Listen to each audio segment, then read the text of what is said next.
It was the princess fair today at my school. Each girl would show up with a parent, both dressed in princess costumes. My dad and I were anxiously waiting when the teacher finally called our names. But when we showed up on stage, there was a brief moment of silence. Then the whole crowd fell into chaos. My dad in a princess dress doesn't seem too friendly, huh? Hi there, my name's Pamela. Are you wondering how we ended up in that situation? Stay tuned, because I'm about to tell you the funniest story ever. I grew up with two loving parents. Mom ran a popular pizzeria in town, while Dad was a professional boxer. But then, Mom passed away in an accident while Dad was away on a tournament. After that, Dad couldn't stop grieving and blamed himself for leaving Mom alone. So he decided to quit boxing to take care of me and the pizzeria. Growing up, Dad would always make sure I didn't miss out on being a girl, but somehow he failed every single time. It's a miracle. Like, when he tried to do my ponytail, he struggled so much I thought he was boxing with my hair. Today was just one of Dad's failed attempts. After the show, we were heading out when we came across Mr. Rocky, Dad's former competitor. Oh, isn't it Mr. Barkley, our boxing champ? Hi, Rocky. We couldn't believe it when you left the ring. You were a legend, Barkley. But I guess family first, right? Once a famous boxer, now a princess dad? Oh, by the way, this is my son. He's gonna be following in my footsteps. Warrior blood runs in the family, you know? Hope it doesn't run in the family to be a jerk like you. When we were home, I saw Dad ruminating, probably thinking about the encounter with Rocky. So I lied to him. Dad, I know you've been doing this for me, but all these girly things are not for me anyway. Instead, could you teach me boxing? I want to be a boxer like you. Honest to God, I still love being girly and all, but just seeing how happy he was, I knew I had made the right choice.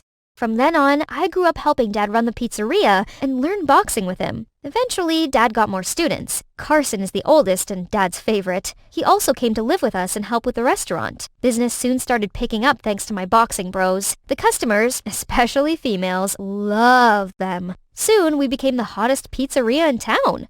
One time, while running errands for the restaurant, we heard an old lady yelling at someone. "You're stealing my cookies, young man!" But the guy just walked away, leaving the hopeless lady behind. The audacity of him! I immediately charged at him and tackled him to the ground. "Didn't you hear, you thief? Return her cookies now!" Hey, stop! It's a misunderstanding. I saw her putting the cookies in her bag already. The old lady immediately checked her bag and her cookies were indeed inside. I awkwardly released the guy, and once he turned around, I was shocked. He looks like an angel walking on earth, even with that annoyed look he was throwing at me. Is this love at first sight? On my way home, I couldn't stop dreaming about him, when suddenly I noticed a moving truck parked at the building next door, and right there was him. He was sweating profoundly, then suddenly took off his shirt, revealing his six-pack. Whoa, it's my lucky day. Later, I asked around and learned that his name is Denzel, and he just moved here with his mother, Michelle. From then on, I couldn't focus on anything else, as pretty boy Denzel and his heavenly abs kept running through my head. Hey, what's up? What's wrong with you? Oops, sorry. It's just that I think I have a major crush on our new neighbor, Denzel. What? For real? Yeah, but I don't know what to do. Got any advice? I got plenty, but... Oh, come on! I'll do anything. Please? Okay. Now listen carefully. According to Carson, the best way to show my charm is by flexing my muscles? So I set up this new punching bag right in front of the house, waited for him to show up, and used all my might to pound on the thing. Ha! But Denzel was so unimpressed. He just coldly tossed the garbage, then slammed the door shut. Later, I waited till Denzel appeared by his window, then started lifting my desk up with one hand to impress him. Evening yoga. He looked at me as if I was some circus clown and shut the blinds. Bummed out, the next day I went to talk to Carson. Nothing I try works. He just doesn't care. You sure? It worked every time I wanted to get girls. But I'm a girl. Ugh, you're messing with me, aren't you? Gotcha. But what's so interesting about him anyway? You could be with me instead. I can treat you better, Pam. You're just like a brother to me, Carson. Thanks for your help, by the way. So much for counting on him. But that's not all. The next day, I already caught sight of Carson and the gang cornering Denzel. I immediately dashed in to protect him. Relax, we're not doing anything. It's just that Denzel wanted this bag for his mommy, but I wanted it for you. How about a fistfight to settle this? Whoever wins gets it? Only fair, right? I got dibs on it, so I see no reason to fight. But if you insist, you can have it. Stop pretending to be so generous. Just say you're scared, wimp. Wah, wah, wah. I don't like fighting. Then he calmly walked away. I caught up with him around the corner. Hey, don't worry. I got your back. Carson wouldn't be able to touch you. No need. You don't think I can protect you? I'm a boxer, just so you know. You know what I hate the most in this world?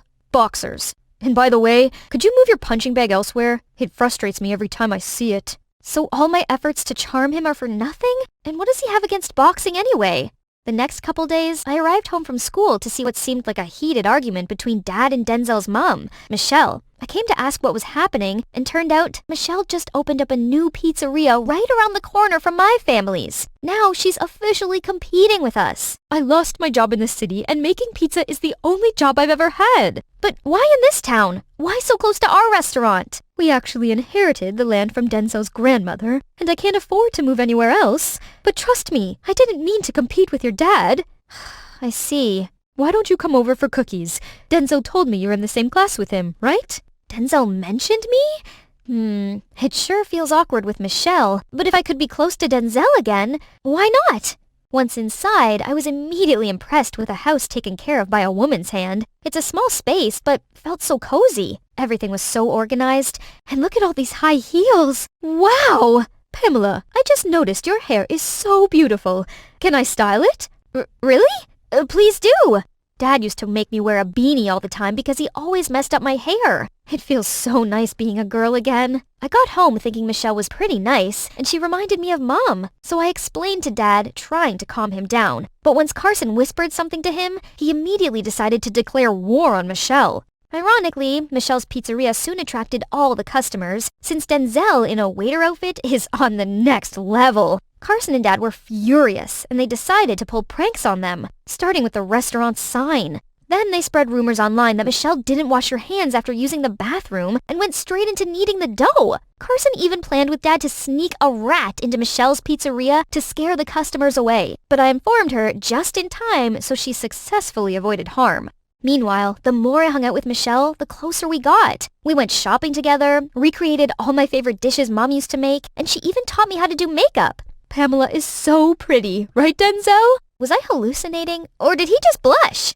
One day I came over to Michelle's restaurant after class, but it wasn't as busy as usual, and Michelle seemed so depressed. Someone pretended to be me and posted nasty reviews online for your dad's restaurant, and townspeople thought it was me. They decided to cancel on me and call me out for using unfair practices, but I swear I had nothing to do with it. Feeling uneasy, I ran home to confront Dad. But when I arrived, I saw a sprinting figure in black running away from Carson and Dad. You thief! Stop right there! Suddenly, Denzel appeared where the thief was heading. He immediately held Denzel hostage. Take him down! But Denzel just stood there frozen. Right then, a motorbike rushed over. The thief quickly pushed Denzel away, jumped onto the bike, and got away. I rushed to check on Denzel, but he seemed annoyed and left. We could have captured the thief. What a coward. Denzel froze at those words, but then let go and walked away. Later, I was glad to know the thief didn't steal anything from my house, but Carson started trash-talking Denzel again. Mr. Barkley, I think Denzel was behind the theft. That was probably why you let them go. Quit it already! Why do you have to be so suspicious and hateful? Oh yeah? What about you? Have fun snitching on our plan to Michelle? What? You've been telling them our plans? I did. So what? Since when did you become so petty, Dad? And the whole fake review kerfuffle? It was you who pretended to be Michelle and gave our restaurant bad reviews, so she got cancelled, right? Dad didn't say a word when Carson jumped in. You got any proof? Just as I thought. While you were hanging out with those suckers, Mr. Barkley and I did some digging and found out Denzel was Rocky's son, his worst enemy.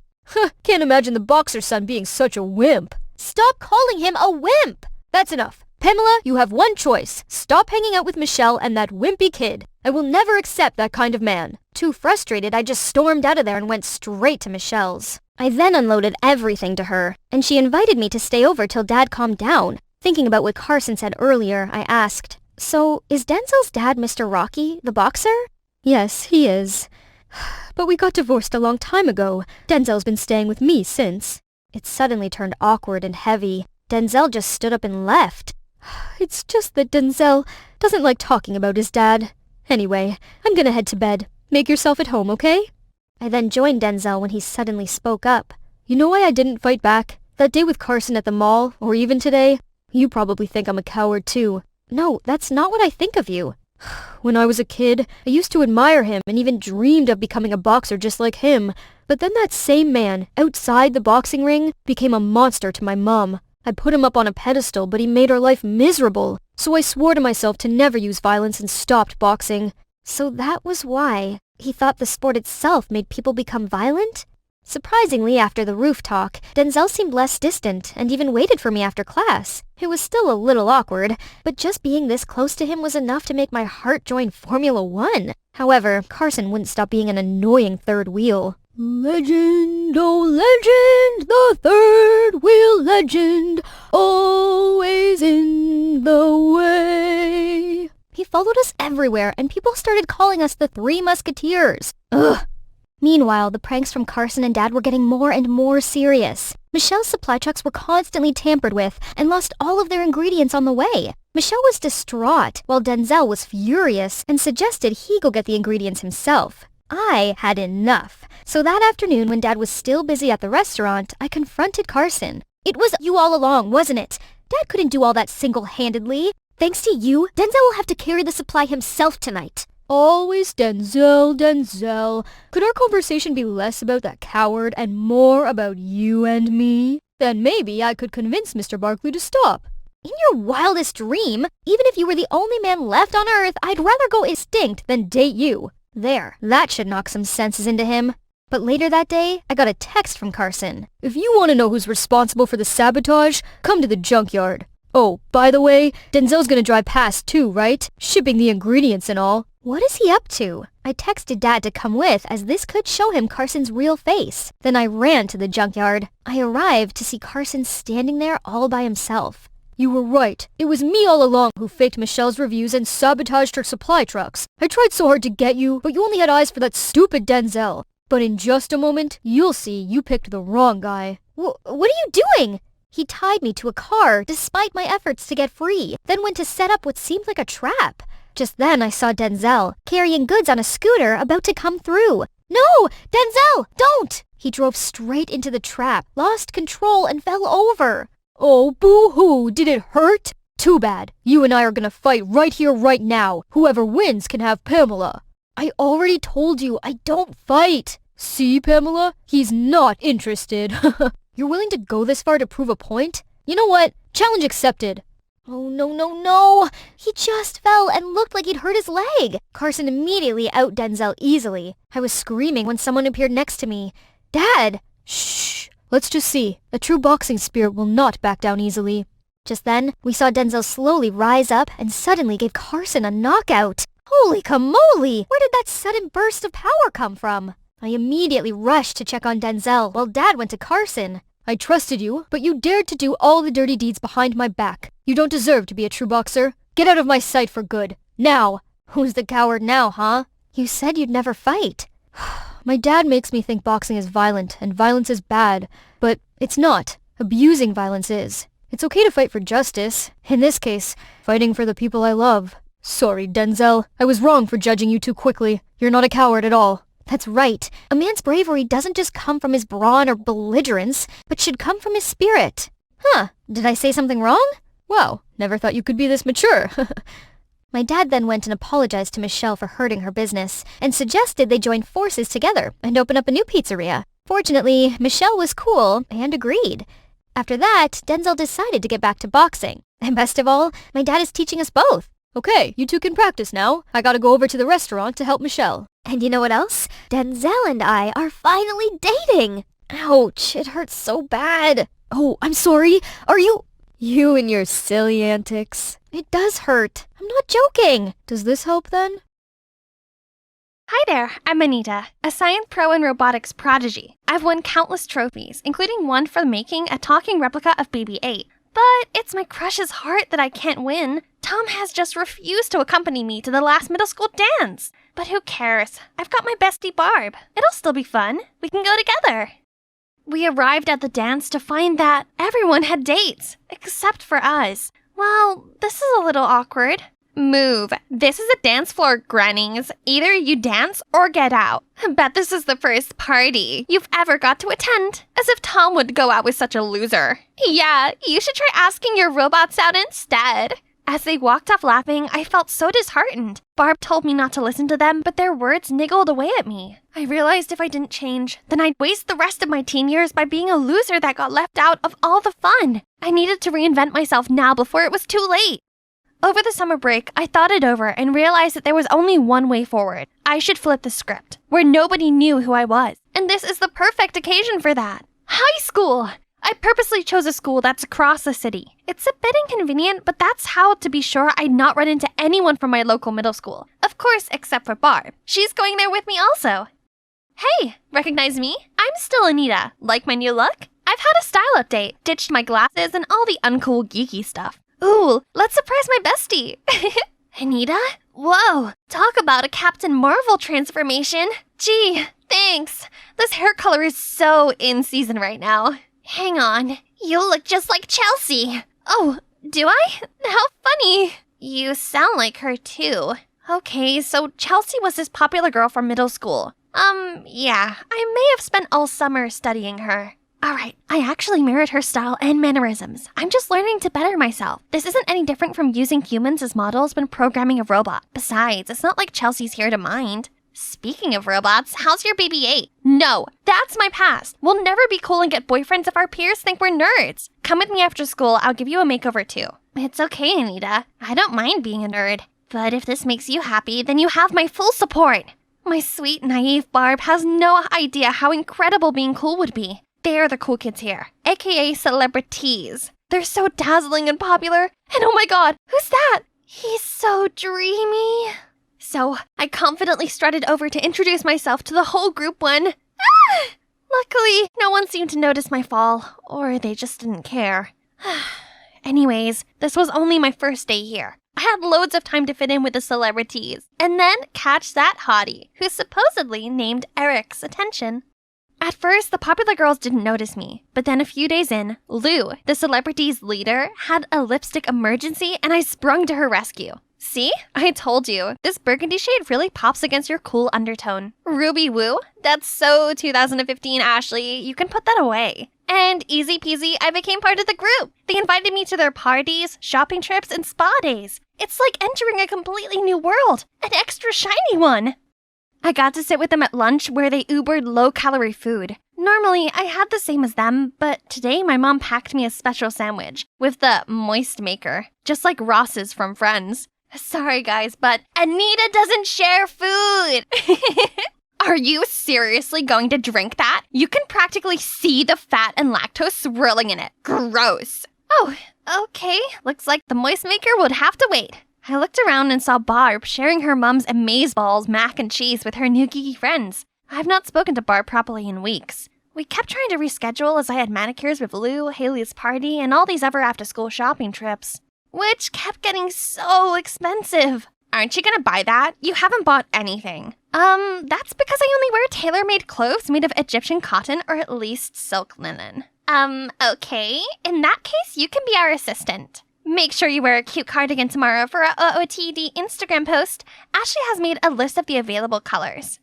That's why I had to use all of my allowance on this cardigan. But it's fine. That's just how popular cliques had to be. And it's so nice of them to let me hang around. I proudly strutted alongside the celebs, looking just like one of them. Other students gawped at us, and it sure felt good. But suddenly this dizzy spell came over me. I started shaking and feeling cold. Then, pitch black. I woke up in the infirmary to Barb's worried face. Oh good, you're awake. It's no surprise you passed out. You aren't eating enough. What? I'm eating just fine. Besides, skinny is chic. I'm not arguing with you. You're lucky your head didn't hit the floor thanks to Eric. Eric saved me? He must have caught me like in a romantic movie. This diet is amazing. I wouldn't have been in Eric's arms without it. Later, I tried to thank him, but he put his headphones on and walked off. And I never saw him at any of the celebs' parties or anything. A hot guy like him is probably hanging out with an even cooler clique and interested in even more popular girls. I need to try harder. But my geeky side wasn't going to stay suppressed. One time, this guy slated Spider-Man 2099, my favorite character ever. Dude doesn't understand how the multiverse works, and his suit sucks. Are you kidding me? As if you know how it works. His suit incorporates Parker tech and has stealth features and exploding spider saucers. Okay, cool it, new girl. It's just some weirdo jumps around in spandex. Right, be cool. Cool kids didn't geek out over superheroes. Luckily, everyone else seemed distracted. I turned to look and saw them already flocked around some new kid with a huge backpack, a comic t-shirt, and jeans. Huh, it's like looking at middle school me. When I managed to get a closer look, I almost fell over in shock. It was Chelsea! Why would pretty, popular Chelsea do a total 180 on her looks? I tried to avoid Chelsea, but then one time when I was trying to approach Eric, she appeared, and he actually spoke to her. Does Chelsea know Eric? Since when? How come? Ah! Time stopped as I stared into his big, dreamy eyes, but falling for each other again? You might as well just stay in his arms. I quickly walked away and passed Chelsea. Our eyes met. Did she recognize me? She didn't say anything, but was that a smirk I saw? I needed to find out if Chelsea really recognized me, so I turned to Barb. It was a bit awkward, as we hadn't spoken in a while, but luckily Barb was cool about it and said she'd try to find out. We chatted a bit, and then she asked me, "We are still going to Comic-Con on the 7th, right?" "Yeah, of course. Can't wait." I was excited about Comic-Con until a few days later, the celebrities had a big announcement. They were attending Conan Gray's concert on the 7th. Are you coming, or do you have some tragic nerdy convention to go to? Huh? That's oddly specific. I panicked and said yes to the concert. We had to give money to Ashley the next day, and she would take care of purchasing everyone's tickets. But thanks to that overpriced cardigan, how am I supposed to afford this? I guess there was one way to pay for it. Me and Barb's Comic-Con fund, which we'd been saving since middle school. I was only borrowing and would definitely pay it back. The following day, the celebs gathered to discuss the concert. Out of the corner of my eye, I saw a flustered-looking Barb. What about her plan? Did you just spend all your savings on some concert you don't even care about? I'm sorry, I promise I'll pay you back. I just needed some time. So, you spent my share too? How could you? I felt terrible. I never meant to upset my friend like that. I just really wanted to fit in. Only, after that day, I found myself miserable with the celebs. The more time I spent with them, the more things about them got me second-guessing this group's dynamic. For instance, they talked a lot about the importance of being eco-friendly, but ordered Uber Eats almost every day, and constantly brought new, cute, reusable straws in Stanley cups. Moreover, it was always lose weight or the highway, and they even trash-talk their own group members behind their backs. I found myself often looking around for Barb and then feeling extra guilty. On my way home, I was dragging my feet, feeling awful, when I passed an appliance store. I saw some students from my school's robotics team struggling with their droid, so I gladly offered a hand. "If you want my lunch money, take it, but please leave Gears Brosnan alone. We worked hard on it." I tried explaining that I just wanted to help, but they kept pushing me away. I stared down at myself and realized that I wasn't welcomed because I'd given up everything to look like a celebrity. However, I didn't feel like one. I'd stood by and let the celebs push everyone else around. Was this really the life I wanted? That weekend was supposed to be spa day with the celebs, so I went out to the mall to ask Lou for my concert ticket. I was gonna sell it and pay Barb back. Only when I got there, I saw Chelsea with them, but she looked like her cool self again. Uh-oh, I better go.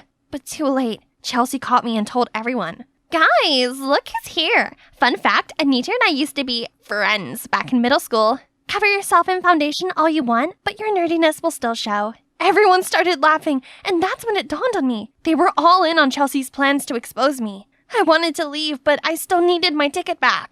"Sure, you can have it back, but on one condition. Wash off your Chelsea disguise and go back to being pathetic little you again." And so they told me to wash my hair in this decorative basin in a Lush store before everyone's confused eyes and their live streaming cameras. I swallowed my pride and did it. For Barb. But afterward, Lou turned back on her word. "Actually, I gave it to Chelsea. Tough luck. Oops, too bad I never agreed to the deal Lou made with you." I felt overcome with panic and shame. I ran and I bumped into someone. Eric! Seeing how upset I was, he took me for coffee and a chat. As soon as we sat down, I burst into tears and told him how I'd lost everything. My popularity, dignity, friends. It all started to fall apart when Chelsea turned up all of a sudden, and then the domino effect took over. "Chelsea? I'd always known she's catty, but I never thought she'd go that far." "How can you be friends with her?" "What? No, it's not what you think. You still don't recognize me? What do you mean recognize? Then he revealed that he was from my middle school. I was shooketh. But if I squinted real hard, I guess he did look vaguely familiar. Whoa, puberty hit you like a truck. Same for you. Yeah, no, it wasn't puberty for me. I got emotionally scarred from being an outcast and became afraid of missing out on cool stuff, so I turned myself into a Chelsea clone to be popular. That's insane. But if it means anything, I prefer the old you. It's great seeing you at the school, but when I saw that you changed and joined the celebs, I was kinda apprehensive. But for real though, I would have died for you to notice me. I was beyond surprised. He liked me all along?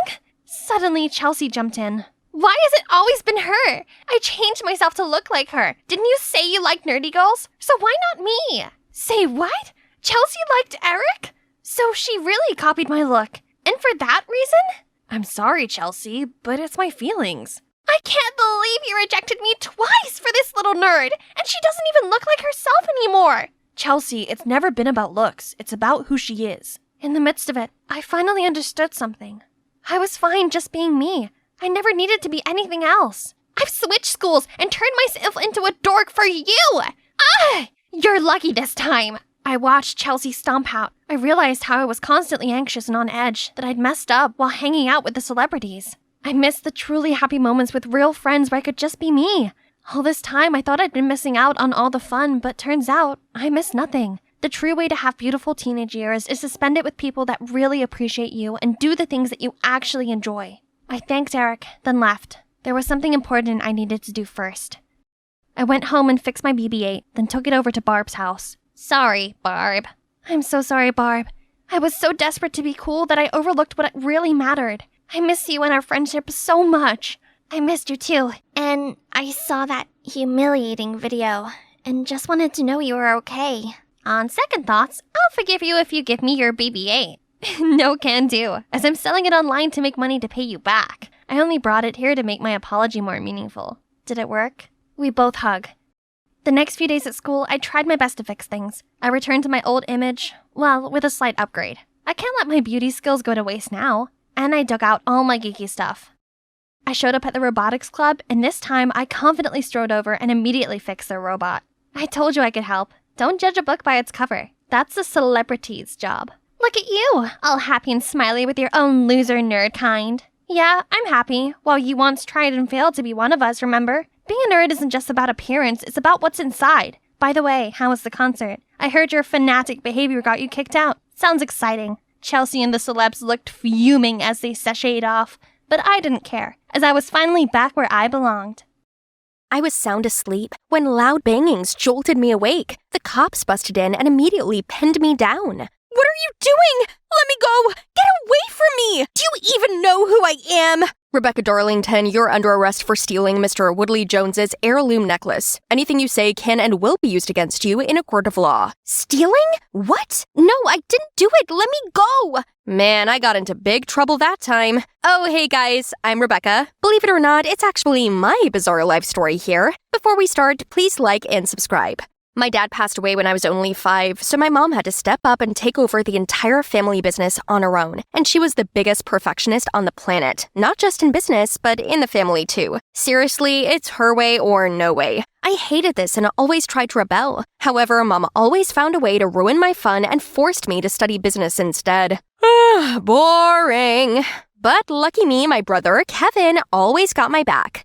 One morning over breakfast, Mom decided to drop a bombshell on me. Rebecca, I've arranged you a date with Brian, the Woodley Joneses' son. You are to go there for dinner and be on your best behavior. They are very affluent. They own half of the city. No chance. I'm not some pawn in your bid to gain business deals. If you ignore my orders, I'll transfer you to a boarding school all the way to Australia. You wouldn't. Don't test me, young lady. Perhaps you could arrange this date for another time when Rebecca has had time to digest it? If I wanted your input, I would have asked for it. He's my brother, and he has a say in this. Your adopted brother. It's about time he knows his place. Kevin looked so hurt, but still put a smile on for me. He's such an angel, just like his mom, Rosalie. Rosalie used to work here as a maid, and Kevin would often come play with me. But then she suddenly passed away, leaving Kevin all alone in this world. So Mom adopted him out of pity. To me, Kevin's always been family, and I will not let Mom treat him like that. How about I let her have a taste of her own medicine? So I took Mom's magic money card and went on a huge shopping splurge. Mom wouldn't be mad if her card missed a few zeros, right? Now let's get ready for the date. Ta-da! I look crazy, right? Take that, Mom. No way will this Brian guy want a second date. Kevin kindly offered to drive me to my date. He reassured me it would be okay, then passed me a box of chocolates to give to Brian. Oh, Kevin.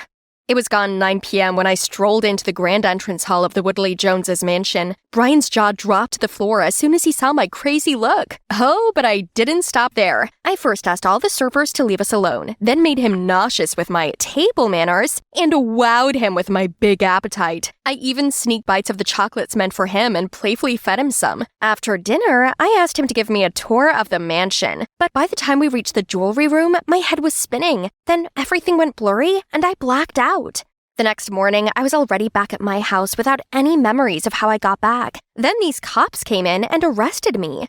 Now I'm in this interrogation room being accused of stealing the Woodley Jones necklace. Apparently, it was quite pricey and had been handed down through 12 generations. You were at the scene of the crime. If you want to prove your innocence, then I suggest you start telling me what happened. Like I said, I went there for dinner, then fainted, and somehow woke up in my bed with cops everywhere. Stop lying. Brian was the one who was drugged, during which time you cut off the power so you wouldn't be caught on CCTV, then stole the necklace, didn't you? Okay, Mr. Policeman. Daniel, right? I know you're trying to play good cop, bad cop with me, so I'll get to the point. Let me go, and I will ask my mom to pay you handsomely. You know her, right? Head of the Darlington conglomerate? Are you trying to bribe to law enforcement? You could get 7 years in jail for this, plus the robbery sentence. I can assure you it wouldn't be less than 10 years. 10 years?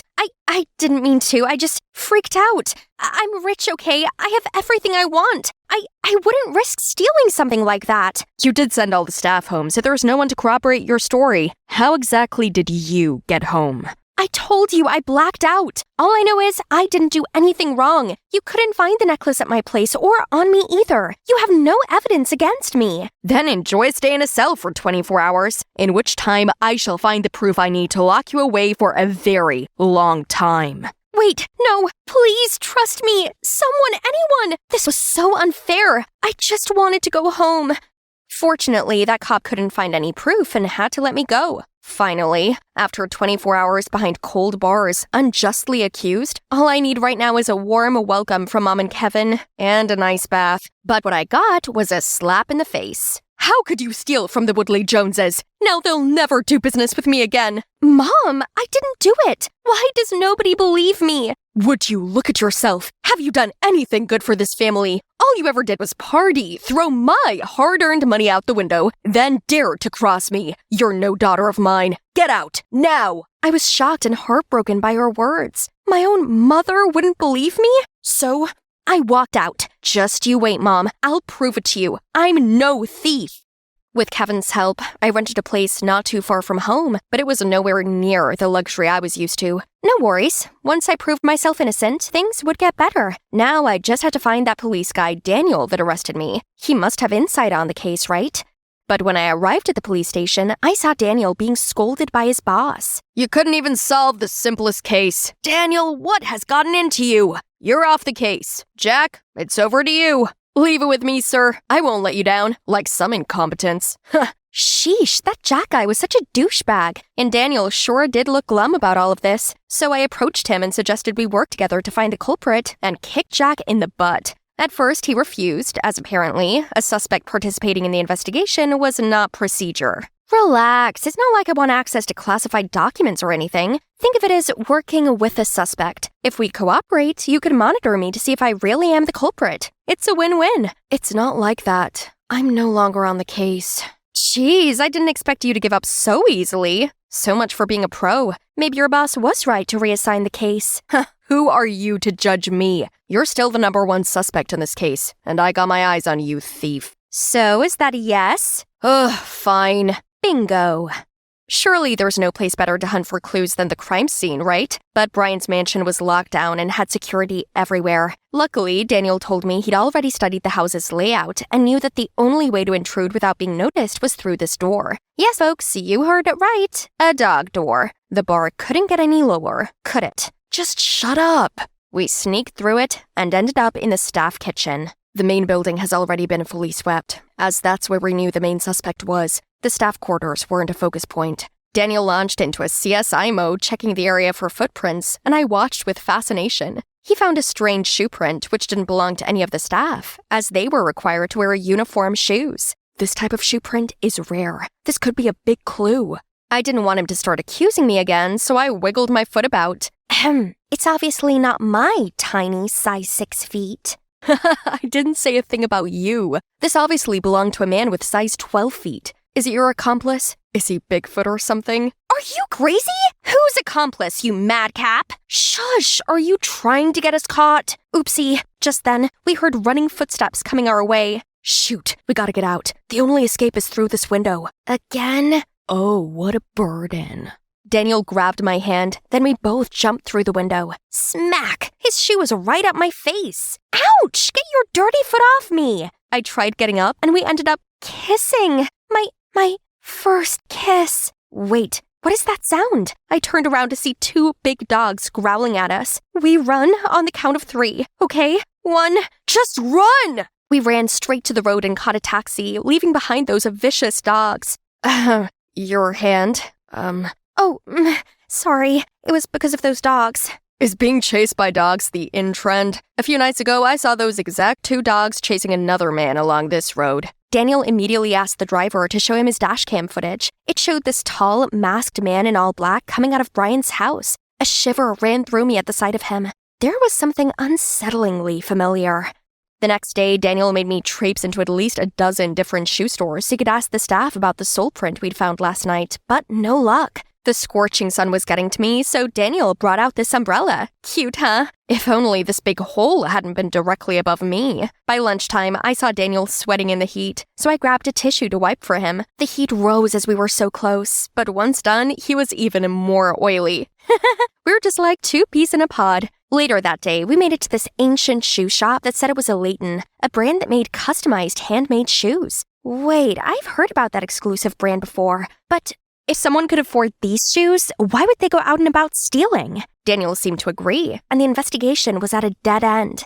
The truth is, I had my suspicions about who the real thief was, so I went back to the crime scene to see if I could find any evidence. Daniel did say this dock door was the only other way in, so I searched around the area and spotted this shiny bracelet in a bush. Oh, I know who this belongs to. So I've asked him to meet me here. I found your bracelet. Thank you so much. You know how important this is to me. The bracelet is a keepsake from my mom. She gave it to me before she passed away. I found it at Brian's house. The night you drove me to Brian's, did you go straight home afterward? Yeah, of course. I've been on the investigation for a couple of days and found that the thief wore size 12 Leighton shoes. I gave you a pair for your birthday. The thief was also identified by a taxi driver's dash cam as a male, around 5'10", the exact body figure of you. And now this bracelet? The coincidences are stacking up, but I can't believe it. Not without your explanation. After all, you are my brother. Yes, it was me, but I had no other choice. I actually have a sister, a half-sister from my dad's side, and she's going through surgery. I really needed the money to pay her bills. I might look successful on the outside, but I work for your mom unpaid. Don't get me wrong, I'm grateful for all she's done for me, and I couldn't ask her for more, so I took the risk. Why didn't you tell me? I can help you. You were always embroiled in arguments with your mom, so I don't want to burden you further. And you only seem to need me when you're in trouble. That's true. Thinking back, we rarely talked. Even when we talked, it was always me complaining about mom to him without realizing mom has been the hardest on him. I hated what he did, but I knew he only did it to save his sister, and I felt terrible that I'd had Kevin's love and care all of these years, and she hadn't. Kevin, don't worry. Just leave it to me. The next day, Daniel came to see me and told me the police department had just found new evidence against me. The chocolates I'd given to Brian that night contained anesthetics. It all sounds very suspicious to me and may just change the direction of my investigation. Are you investigating me now? No, it's highly possible that the real culprit wanted to target you. I need your cooperation. We have to hurry before they blame it all on you. Who helped you prepare the present that day? No one. I bought them at the store. I felt awful lying to Daniel, but I couldn't let Kevin go down for this. Not when his sister needed him. It was time for me to put an end to this devastating chain of events. I went to the police station and confessed to stealing the necklace. They arrested me, and right at that moment, Daniel stepped in, surprised. Rebecca, what are you doing here? Let her go! What are you doing? We can't arrest her without evidence. Daniel, it's okay. I already confessed. What? That's nonsense. I insisted that I did it, and he had no choice but to let them arrest me. I know it's not that simple, Rebecca, and I'm going to prove it.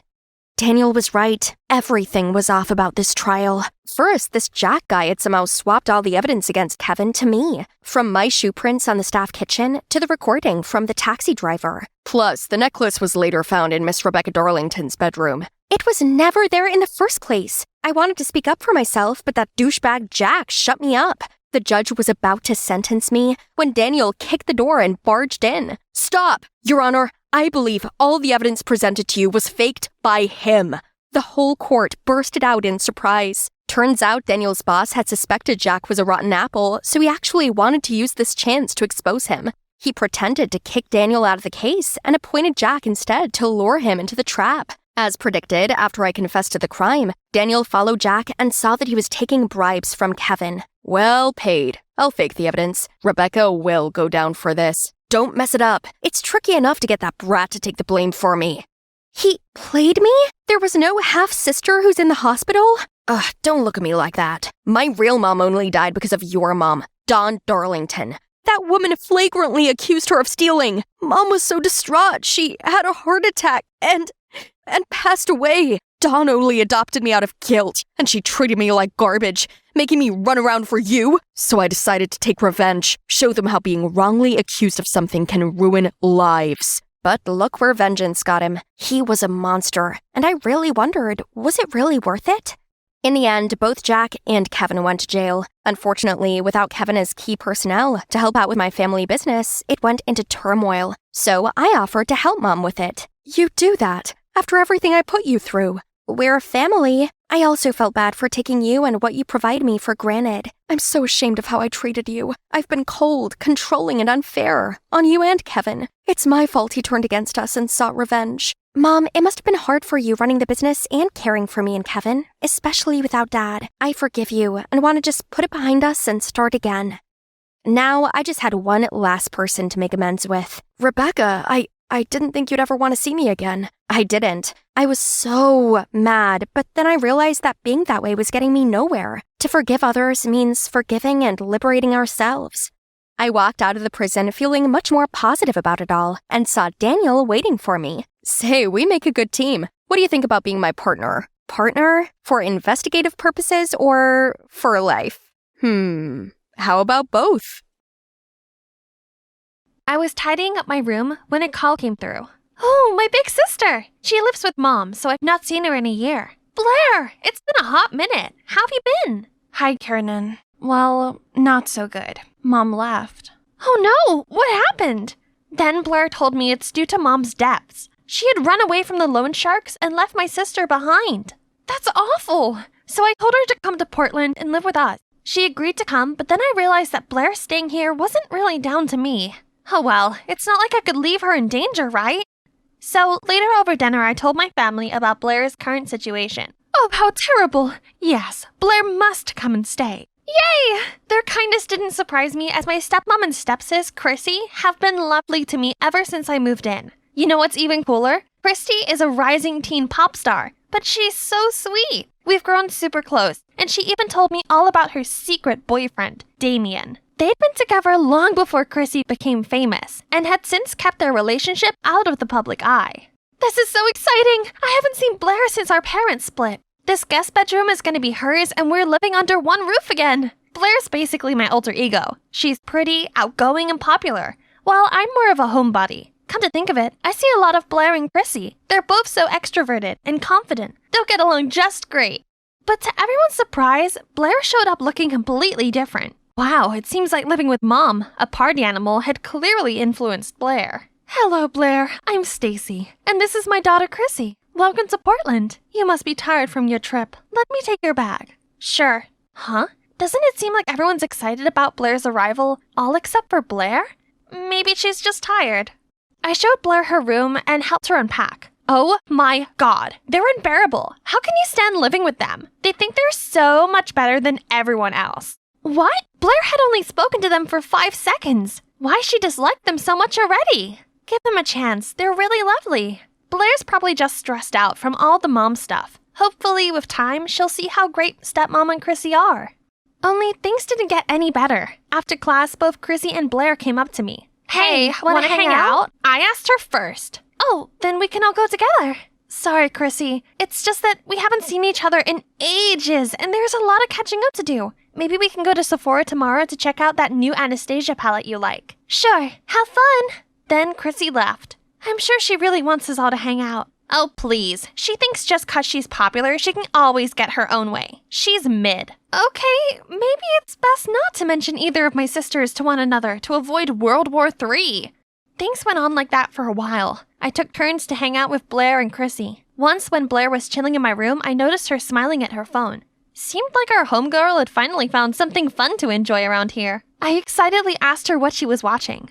Look, isn't he cute? He goes to our school also. Wait, no, it can't be. That's Damien, Chrissy's secret boyfriend. If Blair learns that the girl she hates is her crush's girlfriend, all hell will break loose. I think I'll ask him out. Really? He's so popular he must have hundreds of girls wrapped around his finger already. Besides, what if he's not into you? You'll only be rejected and get hurt. What do you mean? Am I not pretty enough? Oh, I see. You think that a popular guy like him is only suitable for your famous, fabulous other sister, Chrissy, don't you? No, that's not what I mean. You're gorgeous. In fact, out of his league. You deserve a guy who has time just for you. So why bother competing for attention from someone like him? Okay, thanks. But he's my type. I'll ask for his number Monday morning. Oh no, I just accidentally encouraged Blair to ask out Chrissy's boyfriend. I can't reveal that Chrissy and Damien are secretly together, but I can't let Blair steal someone else's boyfriend either. What a mess. I tossed and turned all night. Then when I woke up, I decided I'd just have to make Blair stop liking Damien. I don't condone catfishing, but right now it's the only way. Hey there, Blair, right? It's Damien here from math class. What you doing?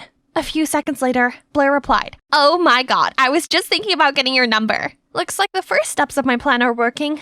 I texted Blair as Damien regularly. I made sure he was a man of 1,000 red flags. But for some puzzling reason, Blair seemed smitten with him. I gave him a seriously challengeable temperament. He could throw a tantrum one moment and become sweet the next. Then I photoshopped Damien's selfie into a photo of a messy bedroom, then sent it to Blair. Surely she couldn't abide by a narcissistic, messy guy like him.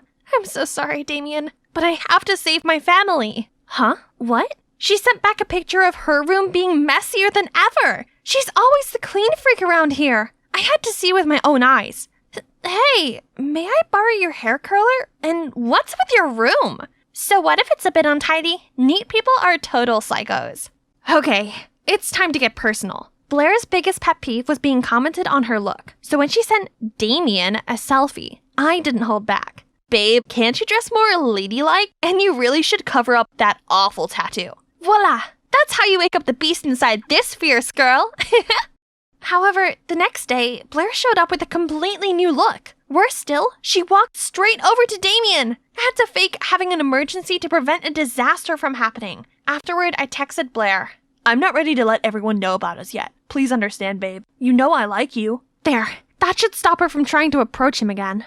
Even so, during lunch, Blair wouldn't stop blabbering about Damien and showing me his texts. Isn't he quite rude? You don't normally let guys tell you what to do. He's not. He's just opinionated. I'm into that. No, he's horrible. I don't understand why you like him. He's sweet. You just don't know him like I do. Our love is complicated, but that's what makes it special.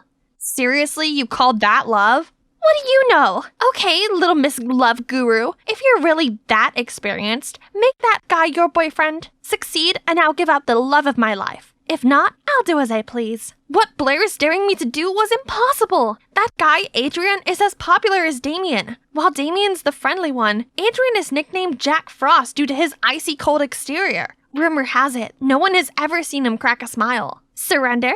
As expected. Then step aside, sister. Not knowing what else to do, I agreed to the bet. This is for Blair, for Chrissy, for Dad's happiness. Hi, Adrian, right? Are you free tonight? Or whenever? He gave me this cold glance, then went back to chatting with Damien. Please, I'm just trying to win a bet with my sister. One smile from you is enough to save the fate of an entire family and stop 2 girls becoming homeless. Can you just... Adrian gave me this odd look. Then he burst out laughing and took my hand. Sure thing. Can't wait for our date tonight. I left in a haze of confusion. That really just happened? Adrian must be messing around. But nope, he actually showed up at my doorstep that evening. This meant I'd won the bet, right? So I called Blair over to show her, but she just brushed it off. That proves nothing. Talk to me when Ice Boy professes his love for you. Man, I guess this means I'm going on a date. The tension in here was palpable, so I decided to break the awkward silence. Hey, where are we going? I mean, this isn't actually a real date, is it? It's definitely real. You insisted. I must have looked so dazed that he continued. Don't worry, I'm not messing with you. Anyway, I think you'll like where I'm taking you. I used to think he was incapable of smiling, but turns out he looks even cuter when he does. A drive-through cinema? Wow! I'd seen these in old movies, but I had no idea it still existed. So, what's the deal with your sister Chrissy? You mentioned the bet? You know that Chrissy is my sister? Of course, it's not exactly hidden. Besides, I'm friends with Chrissy's boyfriend. So, you know? Yep, there's no secrets between me and Damien. And don't worry, I have his back. So, can you answer my question now?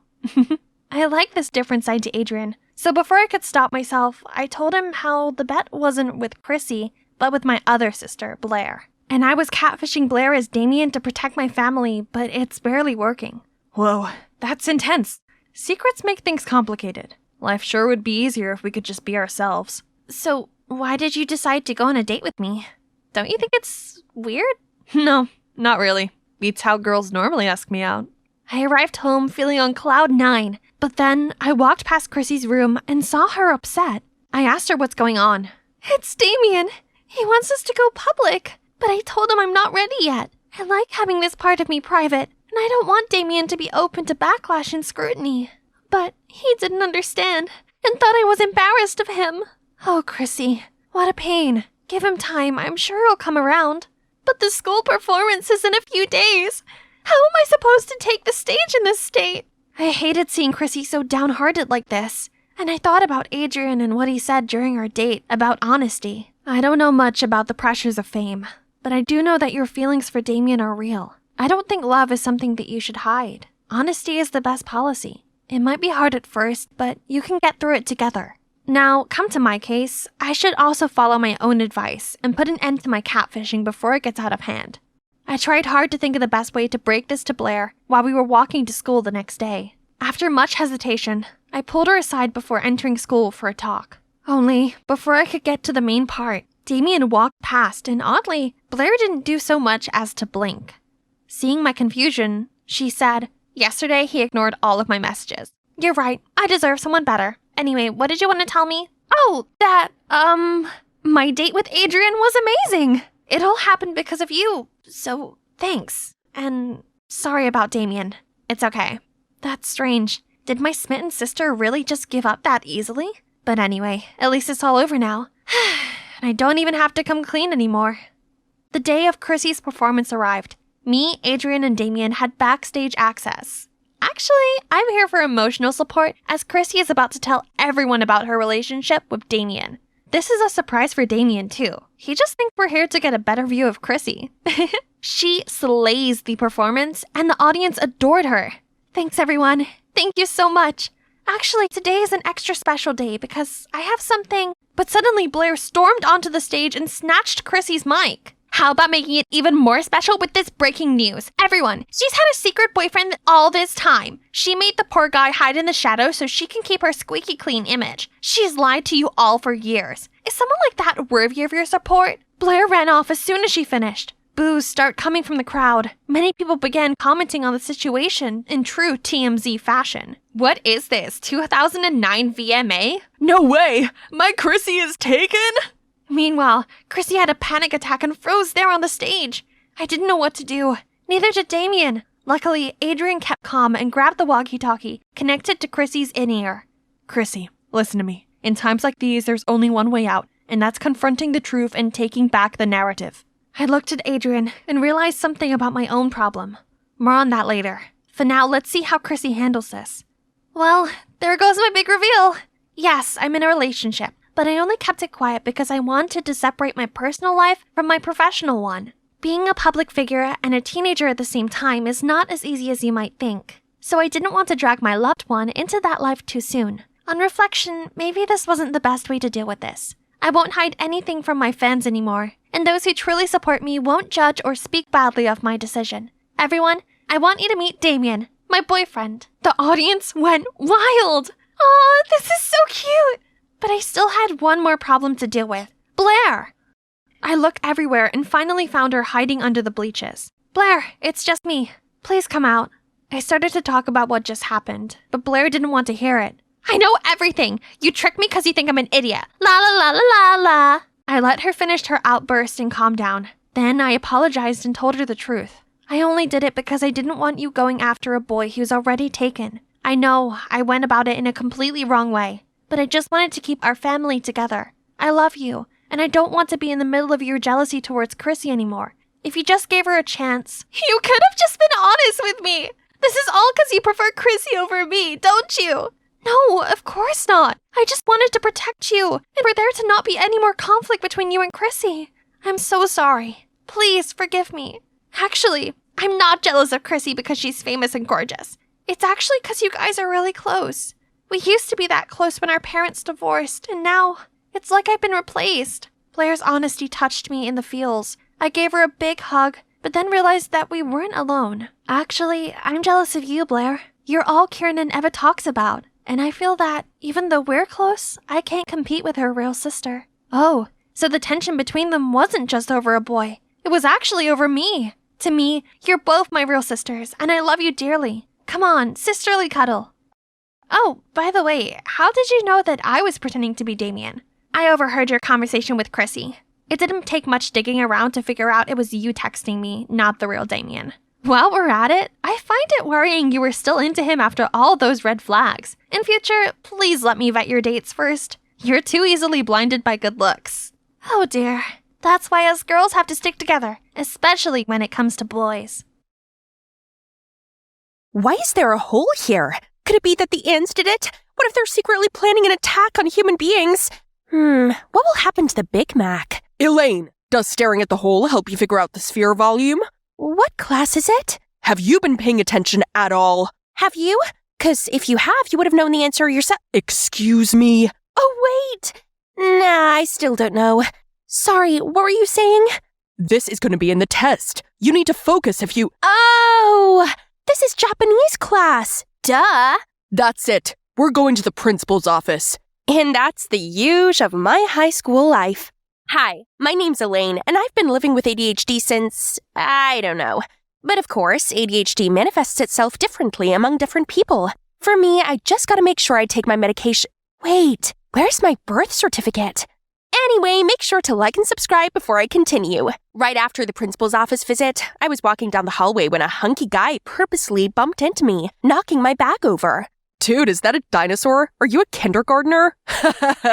Hey, that's my fidget toy. Give it back. Whoops, finders keepers. Who dares mess with my friend? It's Quinn, the Furious Queen. Run! The two guys immediately ran for their lives. Right then, Skylar and her new boyfriend also headed over. Isn't she the weirdo from the math class? Don't tell me you're friends with her. Yes, I am indeed. You can only choose one, her or me. How about I dump you instead? Get lost! And these are my girls. We've been best friends since forever and always got each other's backs. I forget my stuff a lot, and Quinn always makes sure I got everything with me before leaving any place, while Skylar has me covered every time I dozed off in class. You know, I can't sleep at night because I'm busy thinking about the ants' Earth destruction plan. Maybe they're the ones who terminated the giant dinosaurs. Wait, where was I? I don't know. Rewind the video yourself. Valentine's Day soon arrived. Even though Skylar just broke up with her boyfriend, she already had loads of presents from other guys. And so did Quinn. My girls are hot. What about you, Elaine? Nothing this year yet? Nah, I don't care. You guys are all I need. How about you make a move? Any guy you've laid your eyes on? Talk about making a move. When are you gonna tell Cromer you've got the biggest crush on him? That's right. Give it a try today, Quinn. I don't care. I can get any guy if I want to. Right, suit yourself, girl. That afternoon, we were walking when we heard an announcement from the school's radio station. Good afternoon, everyone. This is Malcolm from iHeartRadio. Today, we got a special request from someone anonymous delivered to Elaine Miller. Love the way you stared at the hole on the desk that day in math class. It was so cute. I wish I could be that hole instead. Happy Valentine's Day. Someone's got a crush on you, Elaine. You've got a secret admirer. See, someone likes you for who you are. Always stay true to yourself. I wonder who this is. OMG, I gotta find out. But didn't you say you don't care? That's right. But now the game has changed. Who could it be? They mentioned math class, so they must attend the same class as we do. That's it. All we need is the attendance list from Mr. Wilson's office. But we can't go in there. Ever heard of Mission Impossible? Girls, it's showtime. After class, we waited for Mr. Wilson to leave his office. Then, just like totally spies, we crawled onto the floor, successfully avoided the security guard's gawking eyes, and managed to hide from one of the teachers passing by. Then continued secretly advancing toward Mr. Wilson's office. Oh, look! They got flaming hot Cheetos now! Elaine! After we got the list, I immediately texted a bunch of people to test it out and anxiously waited. But some people replied calling me crazy. Others reported me to Instagram. I even got a visit from the police because they thought I was some creep sliding into people's DMs. Once they left, I immediately FaceTimed the girls. From the list, there's still Malcolm you haven't texted. Isn't he working at the radio station with you, Skylar? Yeah, we are working together, but it can't be him. He never asked me about Elaine before. Who knows? You weren't working at the radio station today, were you? My money's on him, Elaine. What should I do? I can't send messages on Instagram anymore. How about writing to him? You know, the old-fashioned way. So I prepared a love letter for Malcolm and even designed a cute envelope for it. But then I got too invested in designing the envelope, I forgot all about the letter. When I finally remembered the letter, I walked all the way back for it. But of course, my ADHD brain had to mess it up again. Not until the day when Quinn and Skylar came over and I couldn't find my doctor's envelope anywhere did I realize I'd sent Malcolm my ADHD prescription instead of the letter.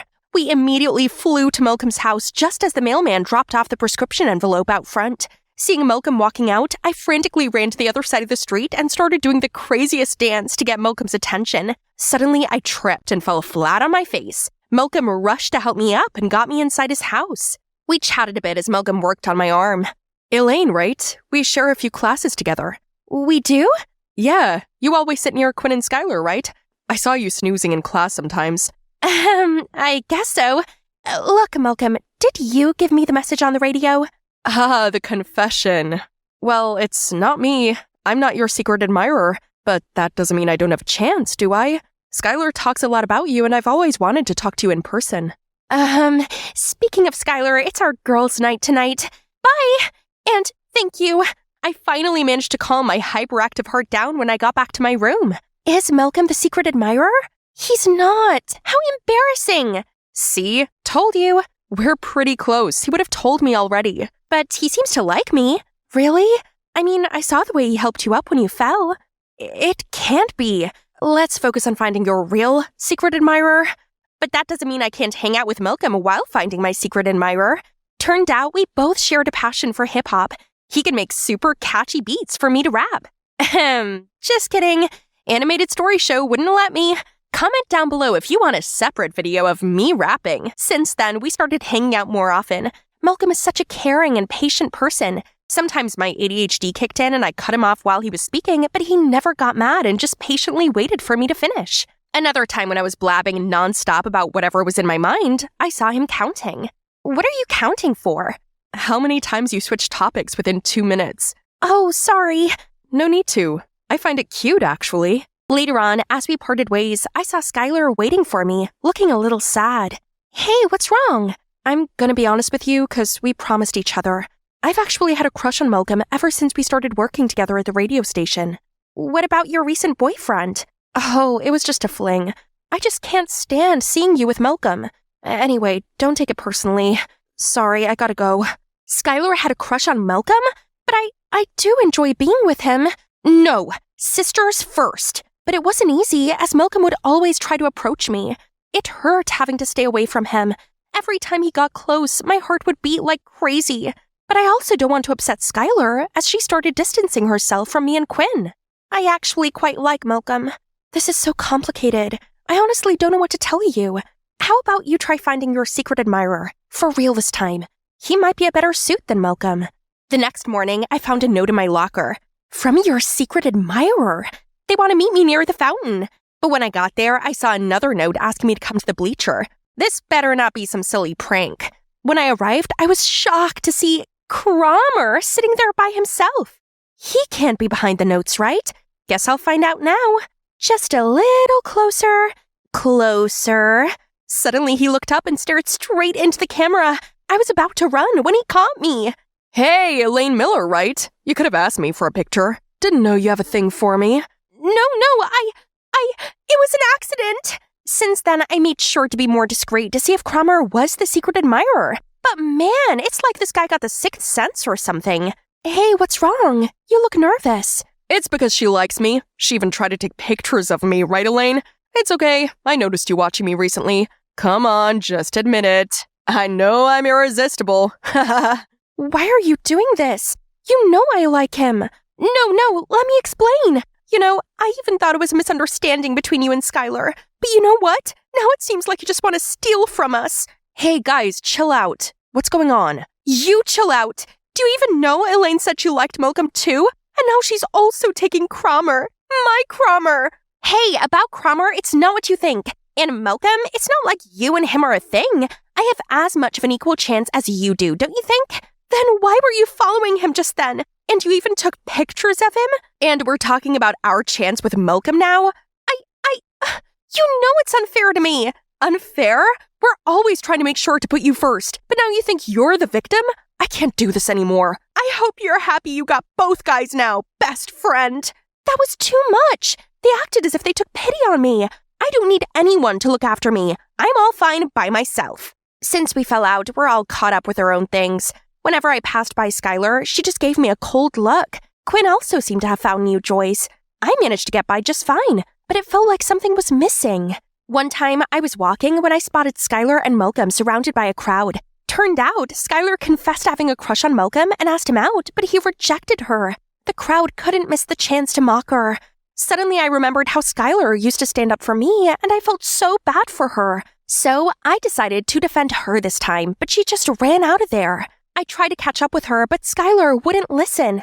Suddenly, she crossed the street without looking, and a car came crashing into her. I frantically ran to check on her, and we immediately got her to the ER.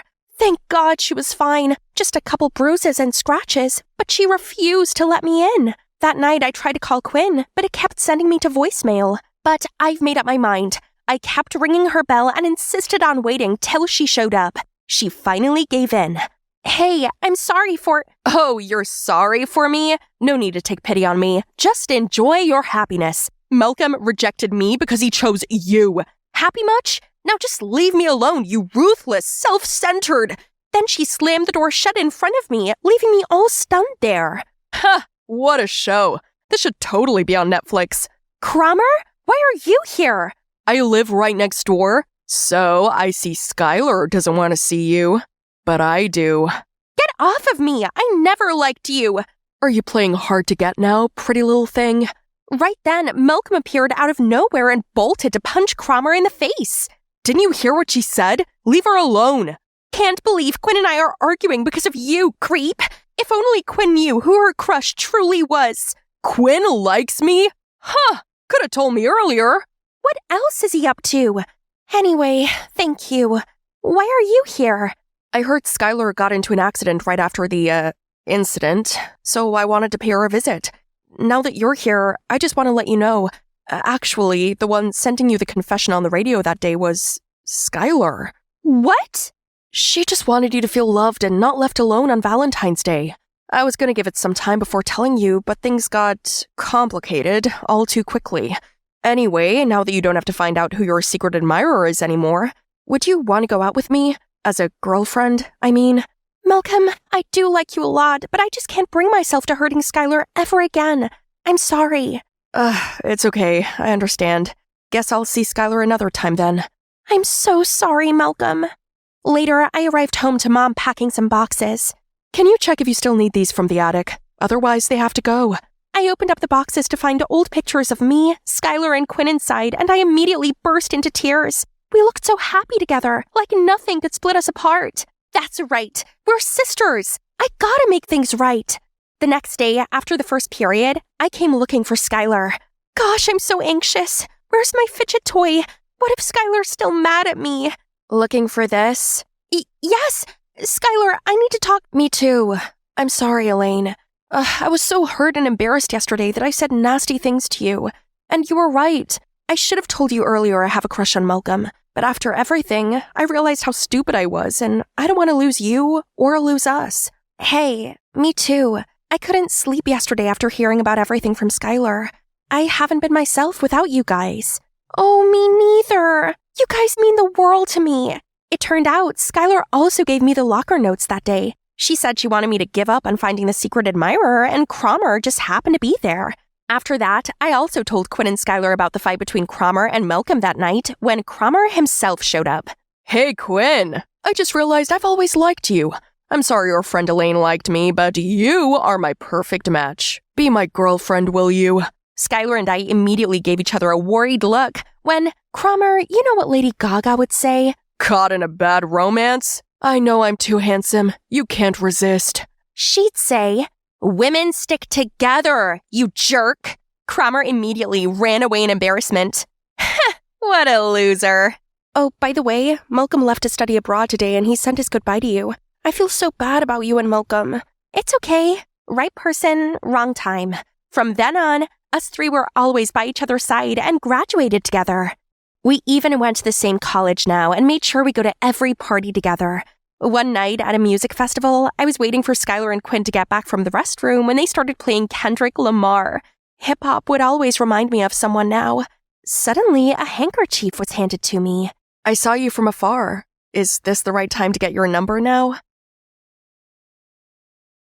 Hi, I'm Vicky, the only daughter of a billionaire. Also the sole heir from the third generation of an English aristocracy. Growing up, I was always referred to as Nepo baby, but this is so unfair.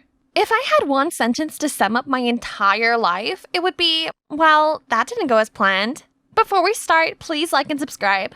I used to live the life of a princess. My house staff was on hand 24 hours to cater to all of my needs. And the biggest decision I had to make each day was to choose which car to go to school in. Still, I wasn't Regina George everyone wanted me to be. I was friendly to everyone and took both my education and my talent seriously. From an early age, I found a huge love for painting. You see, my daddy even invited global superstars over just so they could pose for me.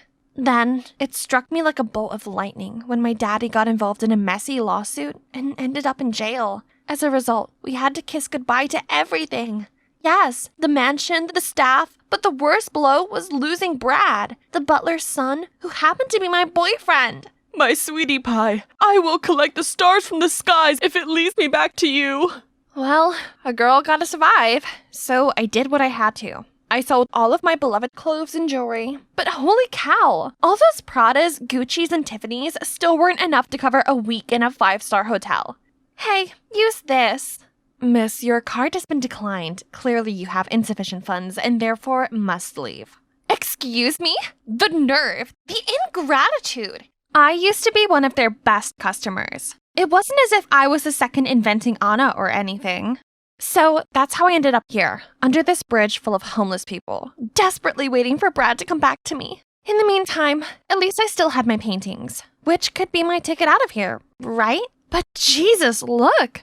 Those people kept taking them to smash cockroaches, while others even used them as firewood. Then, one day, as my belly was arguing with me over the lack of food, this charity group showed up. They came to distribute food to the homeless. I scrambled to my feet to ask for some, but was stopped by this woman. Look at your flashy outfit. You can't take food off the needy. How inappropriate. No, I'm homeless too. Just then, a whiff of Le Labo Santal 33 filled the air, and a luxurious lady emerged from the crowd. She waved off the mean woman, then peered at my drawings. Did you paint these? Yes, I've been painting since I was a child. I've painted everyone from Taylor Swift to Ronaldo. Impressive indeed.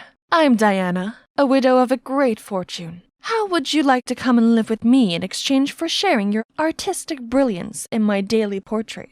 I was speechless for a few secs, then agreed right away. I was obviously destined to be rich, so it seems I couldn't escape my fate. I arrived at the villa, thinking that this was awesome and I'd finally landed back on my feet. But then the euphoria was replaced with a gut-wrenching blow when Diana introduced me to her fiancé. Brad? Right after the awkward introduction, I pulled Brad away and confronted him. How could you cheat on me like this? I'll tell Diana. We broke up. Besides, having exes is normal. If you tell Diana I'm your ex, then it's you she'll throw out, not me. I couldn't believe the cheek of this guy. And you know what? We never broke up. I just couldn't spend another moment stuck with this jerk, so I decided to paint Diana a portrait as a thank you and then leave forever. Only, she really loved my painting. Thinking back to those glum days under the bridge, I realized, well, Brad was here, but so was a warm bed, steady meals, and someone who genuinely loved my art. This place was big enough to avoid him anyway, right? So far, so good.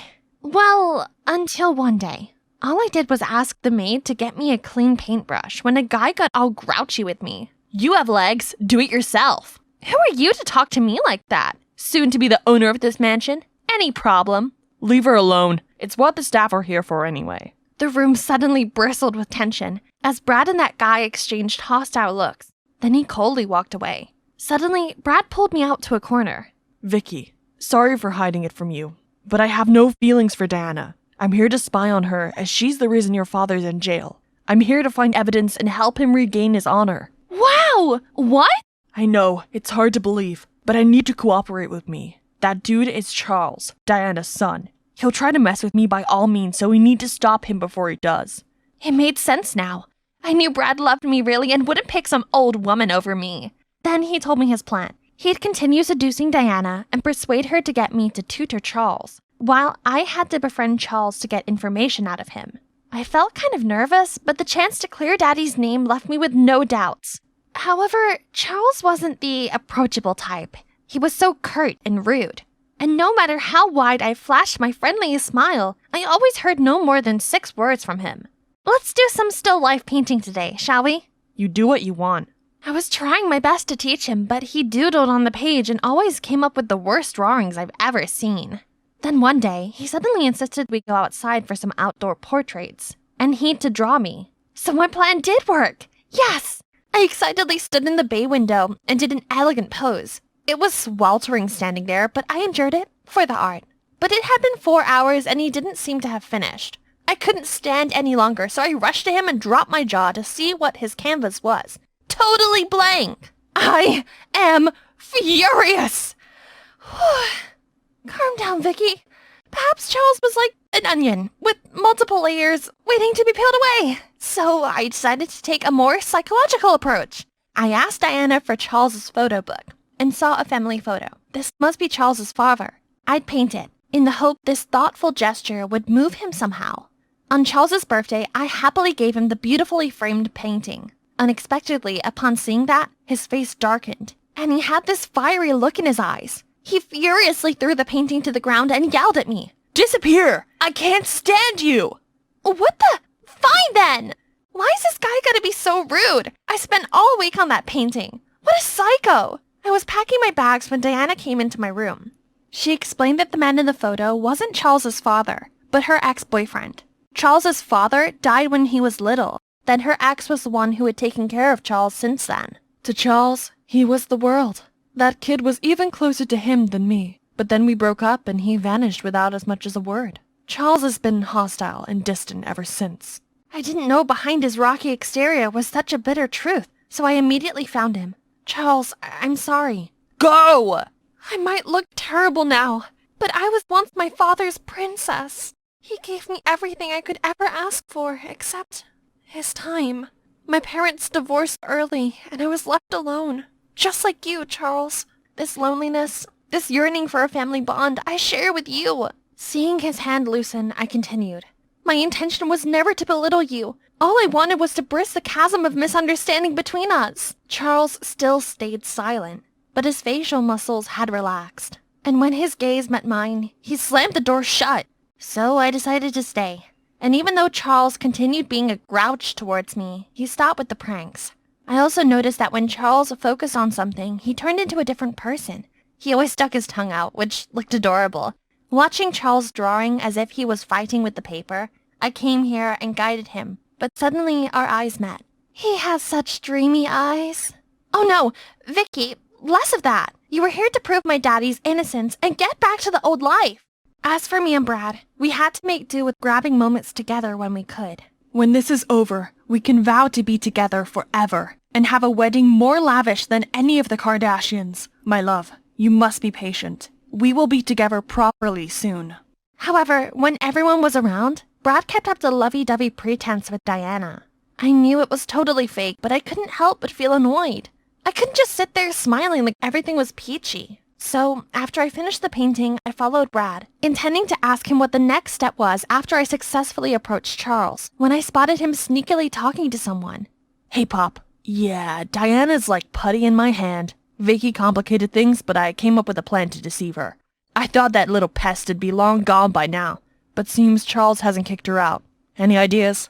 The fury whirled like a tornado inside me. I instantly charged at him and smacked him in the face. What? You?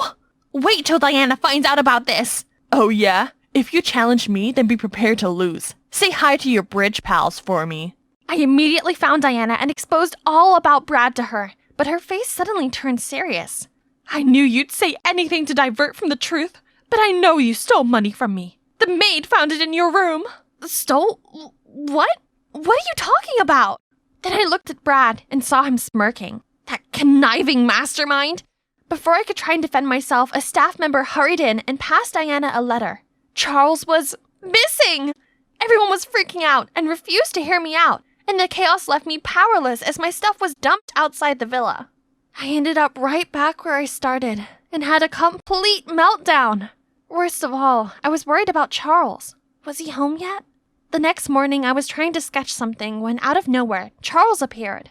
He handed me the keys to this small but cozy apartment and told me it was all mine. Stunned and grateful also, I couldn't stand but hugged him hard. By the way, where did you go? Nowhere special. Felt suffocated, so I left. This time, Charles was like a different person towards me. He visited me every day and even helped me sell my paintings.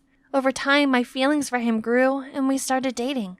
Our relationship was filled with warmth and affection, and every moment spent together felt like a dream come true. Only, I felt so guilty keeping my dating history with Brad a secret from him, but the fear of losing him loomed over me. If he knew I'd approached him with hidden motives at the beginning, he'd despise me forever. But I had to at least tell him something. Be careful around Brad.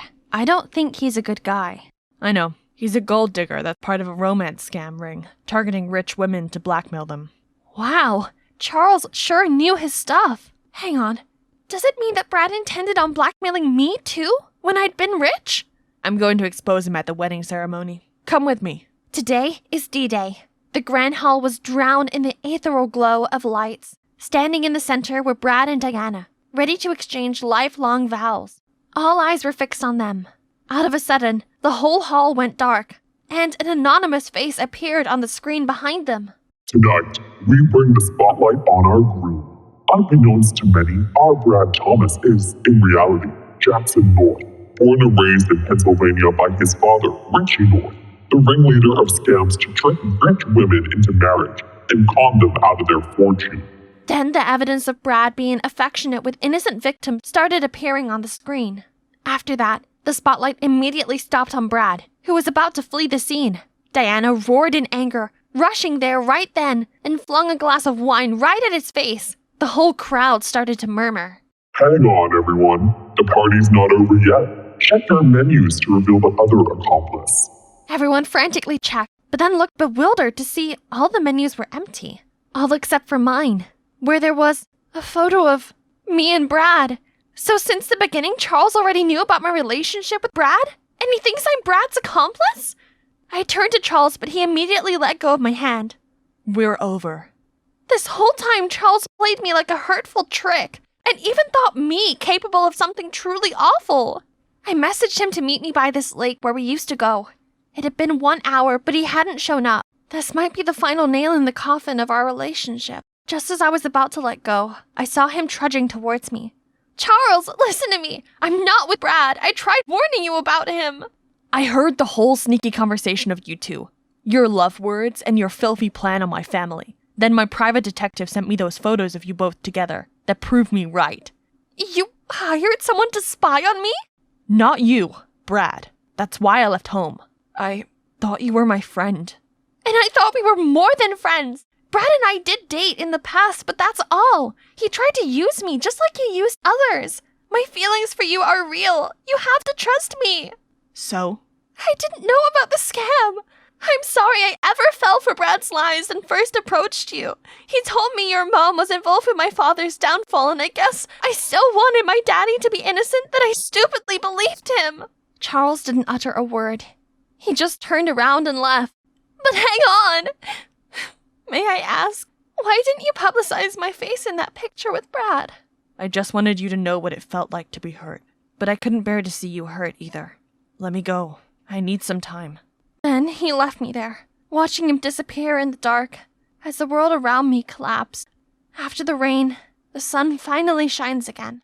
The police finally caught up with Brad and his dad and locked them both up. Diana tracked me down and apologized to me. She asked me to go back to the villa and paint for her, but I refused. I can't keep on being so trusting and relying on others so much. It's time for me to believe in myself and stand on my own 2 feet. And more importantly, I couldn't face him anymore. Hi, it's Vicky again, but in a fancier version. After all the sweat and tears, I finally made it as an artist. I was just chosen to collaborate on an important art project with this big company, and my life would turn a new page upon opening this door. Charles! Just another beautiful Sunday. I was bragging to Nanny Emma about my wonderful adventure. Goodness, that's incredible. Weren't you scared? Of course not. Dad taught me. Why are you still here, Amy? Get ready for your piano lesson. Oh, it's Mom. Again. She rushed in, snatched the phone out of my hand, said, "Go now or I'll delete all these videos." Okay, just delete them. Nothing you do could ever make me care more about those noise-making logs. Then I left to my room. Always ballet and piano and violin. What kind of mother forces their kid to do things they don't like? Ugh, I won't back down this time. I have my videos all backed up online anyway. She can't control me. What? Huh? What else? I turned around to see Mom drop to her knees. No, it can't be. Just this morning, my husband was still... Dad had suffered a stroke on a trip to survey a gem mine, and they couldn't reach the hospital in time to save him. How could that be? He's not only my dad, he's my bestest friend. I bet the news is just as hard to deal with for my sister Brianna, as she was always the one who went on business expeditions with him. He's the best dad we could ever ask for. But he's gone, and it felt like Emma and Brianna were the only people who really loved me now. Just last week, Dad was sitting here, next to me. Darling, it's not good for you to just sit home and wallow. Why don't you get out of here for a few days? And go where? Next week, your sister is going on a trip to a new mine. You can tag along. I'm sure she'd enjoy the company. I don't know. I don't like business trips. I'll bet you can make time for some adventures while you're there. There's bound to be hiking and things you like to do. Since when does Mom support any of my hobbies? She really must not want me around, huh? If that's what she wants. Okay then. Sure. We were already running late for our flight when Brianna realized she had forgotten her passport. I offered to stay with her, but she insisted that at least one of us should make the flight. She assured me she'd be back in time for the next flight and we'd see each other soon, so I hugged her goodbye and headed toward the gate. While waiting for Brianna to arrive, I've already booked myself a skydiving session, as recommended by the hotel's receptionist. This thing is right up my alley, but the weather doesn't look too good. Are you sure this is normal? 100%. That's what makes it special here. People come from all over just for these wins. This is what you call extreme sports, isn't it? Yeah, right. Bring it on. So on the count of 3, I was free-falling. It was an unrivaled exhilaration, the ultimate thrill, until I deployed my parachute. Instead of gently floating to the ground, I was carried away by gust after gust of wind. Then I blacked out. I slowly opened my eyes. What has happened? Am I in heaven now?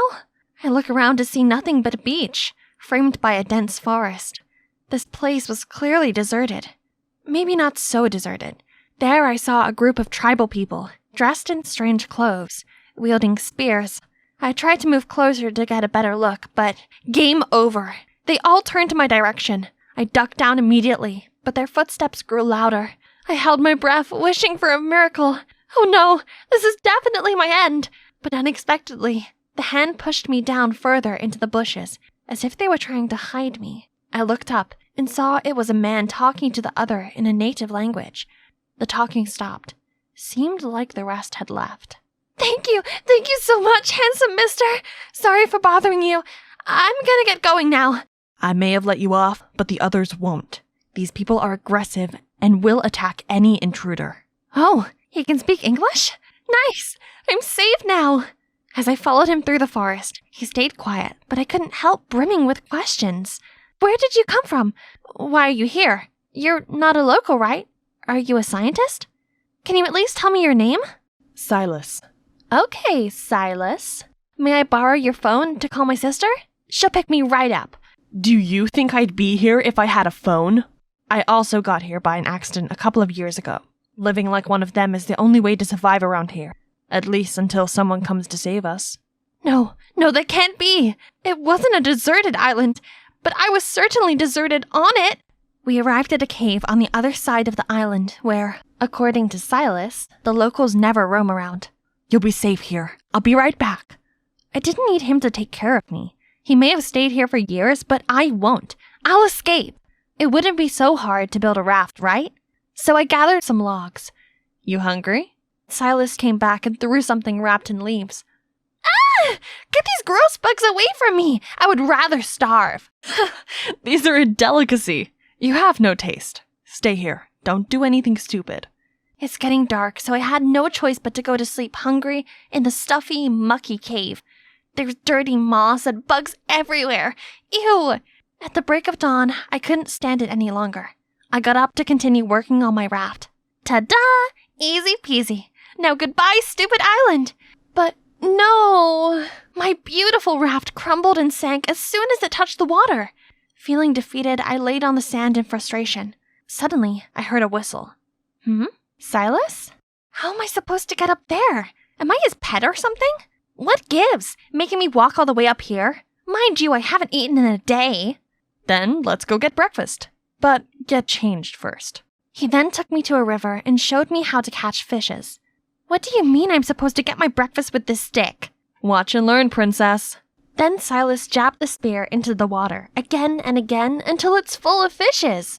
Okay, wanna challenge me? Psst, that's easy. Only, it's not. It's like the fishes could read my mind. It's been like half an hour and still nothing. There's plenty of fish in the sea, but somehow you can't catch any. Don't expect anything from my batch. Whatever. I'm not hungry. I don't need him. My sister will surely come and get me out of here on our private chopper soon. But Silas was really rubbing it in, grilling fish in front of me until the delicious smell filled my nose. But no way I'd give in to this. This is your best bet. Unless you want to try grilled rat or cicada or... Fine, gimme. When we first met, I thought you were cute. But after seeing this... Ugh, this smug Tarzan. Full now? Then it's time for work. Work? So you're only keeping me around to be your slave? Do you want to keep living in that cave? You shouldn't steal the bugs home like that. We continued to walk deeper into the jungle until we reached this huge tree. We should build you a shelter up there. You'll be safe from the wildlife, and the natives don't go to this area. Does it need to be up so high? If they are that dangerous, how come you survive here this long? Are you playing me? I got really lucky. I was swept away by a storm while sailing alone. And when I washed up here, the natives were so ready to, send me to God. But thankfully, the chief's daughter, Nora, desperately begged her father to let me live. And for some reason, he did. That wouldn't happen to just anyone. Oh, this Nora girl must have been caught in some love at first sight. That's why you stayed here all this time. So romantic. Stop wasting time. Let's get to work. Building a shelter proved to be more difficult than expected. And Silas proved to be quite bossy. Hand me the big branch. Bigger. Amy, Rattan rope. Give me another knife. Just wait a second. Let me catch my breath. You were so determined a few minutes ago. Go take a break. I want to finish this before sunset. I sat there, watching Silas work as the afternoon turned to dusk. And I must have dozed off for a while, as when I woke up, the treehouse was done. To be honest, it was better than what I expected from him. But where is he? I looked around, but the only thing I found was his scribbles on the ground. Stay here. I was glad to have my own shelter, but there was nothing to do to pass the time. Suddenly, there was a sound. Must be coming from the tribe. I followed the direction of the sound, hoping not to get lost. But soon enough, I found a clearing where a group of the natives were gathered around a huge bonfire. They were chanting something. Others were dancing, others cheered. It looked like they were having fun, which hit me with a wave of homesickness. For a moment, I was so lost in their celebration that I forgot I was being stealthy. Uh-oh, not again! I could have tried to run, but I froze. Thankfully, Silas stepped forward, telling the others to stay. As he approached, we made eye contact briefly before he signaled people that the coast was clear, then gave me a quick wink before returning to the fire. Shortly after I returned home, Silas did too. Are you trying to get yourself killed? I'm not kidding when I say it will be very bad if they find out about you. I'm sorry. I'm just scared and lonely. I'm all by myself and my family must be looking for me everywhere. To my surprise, Silas came over to comfort me. Everything's gonna be alright. I got you. Who? Where? How are you here? She clearly didn't know much English, but her weapon pointed at me was enough to know that she was angry. Silas immediately ran over to calm her down. I didn't know what they were saying, but she left, though not before giving me one last dirty look. Turned out it was Nora. Oh, what a relief! An acquaintance! Why didn't you tell me earlier? Don't celebrate too soon. Nora insisted you leave immediately. Oh, she knows how? Then I don't have much of a choice whether I stay or leave here, do I? Don't worry. I'll take care of Nora. And he must have, because the days passed by and the natives never came to drive me out. Silas continued to visit me every day, bringing cloves, teaching me how to pick fruit, swing on branches. Soon the work turned to play. He started teaching me tribal dances and vocabulary, and we visited the waterfalls and lakes around the island. It's pretty fun. It felt like going on adventures with my dad again. Confident in my knowledge of the island, I started to venture out on my own. But Silas didn't prepare me for this. A leopard showed itself and slowly moved towards me. I tried to stay composed to find a way to escape, even though every bit of me was freaking out. When suddenly, Nora jumped down from nowhere and petted the leopard as if it was her little kitten. She gave it a fish and the kitty just happily ran away. Thank you so much. I'm Amy, Silas's friend. Silas, mine! Yes, he's all yours. I hate him so much. I wouldn't even touch a strand of his hair. Silas? Ew. No. Nora huffs loudly before leaving. Here. Or maybe I shouldn't share it with you since you hate me so much. Oh, stop it. My life was on the line. It was not time to confess my feelings. Oops, what did I just say? I continued to stutter, making lame excuses. You're not even listening to me, are you? You haven't heard a thing I said. Huh? What did you say? He grinned and left without another word. I couldn't stop smiling at the silly bracelet. The island isn't really that bad. I have the freedom I've always wanted. I wake up with the sunrise and have things like this. This really is the life. One day, the sun had already set and Silas still hadn't come over. I was starting to worry when he arrived with, Nora? Silas said she wanted to bring me some clothes. I was relieved that she finally wanted to make peace, but her expression confused me. When I thanked her, she didn't say a thing or even smile. We sat around the fire. Silas and I talked about one thing after another. Oops, we might have forgotten about Nora, but the language barrier really is a big deal, you know. And so she just sat there sulking. Suddenly, she stood up, causing hot coal to splatter all over me. Silas hastily helped me clean my hands as Nora stormed off. Is she okay? Maybe you should go follow her. But Silas reassured me she'd be fine and went to find aloe vera sap for my burns. I think she misinterprets our relationship. Does she? 'Cause I too thought there was something going on.